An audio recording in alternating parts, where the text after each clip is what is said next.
Have you ever imagined that in a modern war, outdated air defense missiles that have served for over 60 years and newly unveiled long-range missiles could both exert substantial influence on the battlefield on the same day? Today is March the 5th. Let's review the latest developments on the Middle Eastern battlefield over the past 24 hours. Based on currently available information, the unfolding situation has begun to exhibit some noteworthy complexities. First, let's examine the situation around Tehran, Iran's capital. Early this morning, U.S. Central Command and the Israeli Air Force released combat footage documenting Israeli F-35 stealth fighters conducting airstrikes on areas surrounding Tehran. One detail in the footage drew widespread attention. The destroyed target was a launch site for the HQ-2 surface-to-air missile system. The images clearly show the missile was in a ready-to-launch state, poised for immediate deployment. The HQ-2 missile traces its origins to the 1960s. Developed by China based on the Soviet SAM-2 missile, it entered service in 1967. Within China's military arsenal, this missile has long been fully replaced by newer generation air defense systems like the HQ-9 and HQ-16. Iran's situation differs, however. Having introduced the HQ-2 as early as the 1980s, Iran not only maintained substantial stockpiles, but also developed its indigenous variant, the Sayed-1. External estimates suggest Iran may still hold reserves of over 1,000 HQ-2 missiles of various types. From a purely technical standpoint, using first-generation air defense missiles against fifth-generation stealth fighters offers little chance of success. Yet from a battlefield strategy perspective, Iran's approach follows an internal logic. By the fifth day of hostilities, the U.S.-Israel coalition maintained over 200 sorties daily in high-intensity airstrikes. U.S. forces alone reported striking nearly 2,000 targets and deploying over 2,000 munitions. Israel also claims to have flown over 1,600 sorties, dropping 4,000 bombs and striking more than 300 missile launch sites. Facing such pressure, Iran's decision to deploy outdated equipment like the HQ-2 to the front lines essentially amounts to waging an asymmetric attrition war. The core logic behind this tactic is straightforward.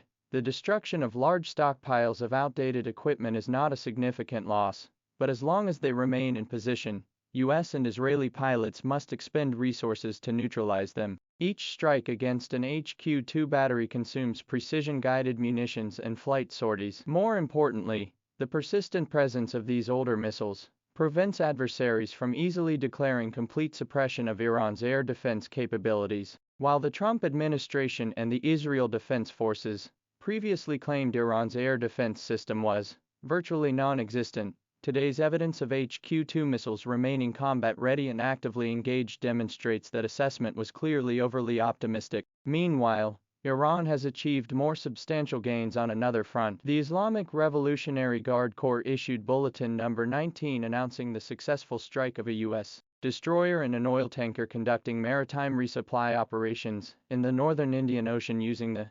Qader-380 cruise missile. The bulletin stated that at the time of the incident, both vessels were approximately 600 kilometers from the Iranian coast, moving at slow speeds with limited maneuverability. The missile struck its targets with precision, causing fires on the decks. The Qader-380 missile is not a newly deployed weapon. It made its public debut in February 2025, when Iran revealed its range exceeded 1,000 kilometers and featured strong anti-jamming capabilities, specifically designed to strike large maritime targets. This marks the first combat deployment of this missile model. Its performance in this operation exceeded the expectations of many external observers. A range exceeding 1,000 kilometers enables Iran to directly cover the vast waters of the Persian Gulf and northern Indian Ocean from within its secure homeland territory. This significantly alters Iran's previous passive posture, which was limited to coastal defense. U.S. naval vessels operating in these waters will now face more sustained deterrence. The practical validation of the anti-jamming capability technical specification holds even greater significance. The U.S. military routinely deploys electronic warfare systems in Middle Eastern waters to disrupt enemy missile guidance systems. The Qader-380's ability to penetrate jamming and achieve precise hits demonstrates Iran's tangible progress in missile guidance technology. Analyzing these two theaters collectively reveals Iran's current strategy of combining old and new, high and low capabilities. On the Tehran front, Iran is waging a war of attrition. By deploying large stocks of outdated HQ-2 missiles as supplementary frontline air defense, they compel the U.S.-Israel coalition to commit more resources to suppression. While these obsolete missiles pose little substantive threat to stealth aircraft,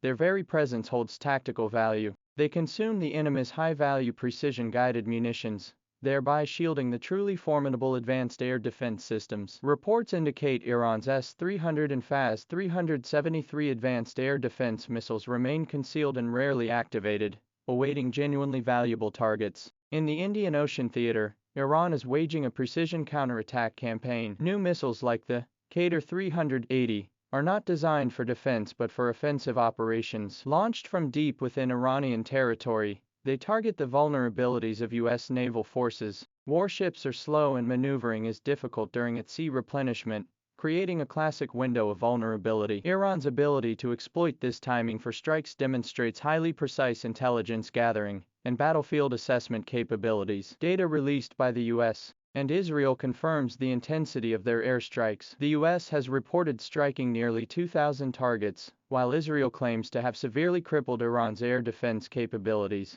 The critical question, however, is why Iran's counterstrike capacity remains intact after 5 days of such relentless bombardment. Two events today demonstrate that Iran's military apparatus continues to function and is adapting its tactics. The presence of HQ-2 missiles still on launchers indicates Iran's air defense network remains operational. The Qader-380 missile striking a Chinese warship in the Indian Ocean demonstrates Iran's counterstrike capability persists. Taken together, these facts lead to the conclusion that the conflict's trajectory is more complex than initially anticipated. Of course, from the perspective of generational gaps in equipment, Iran still faces enormous challenges. No matter how hard the HQ-2 tries, it is unlikely to pose a genuine threat to the F-35. While the Qader-380 achieved a hit, a single success does not guarantee sustained replication. The technological superiority and battlefield initiative of the U.S.-Israel coalition will not change in the short term. Yet warfare is never solely a contest of technical specifications. Tactical choices, inventory scale, and battlefield resolve equally shape the conflict's trajectory. Iran's strategy of deploying older systems for attrition warfare while reserving newer ones for counterattacks, this old-new hybrid approach, has at least enabled sustained operations within an extremely asymmetric contest. The key question now is how the U.S.-Israel alliance will respond. Can sustained high-intensity airstrikes truly deplete Iran's missile stockpiles? If Iran continues to deplete the enemy's precision munitions with outdated systems, while awaiting opportunities to counterattack with newer missiles, might the conflict further prolong into a protracted phase? One thing is certain: this war is far from reaching any definitive conclusion.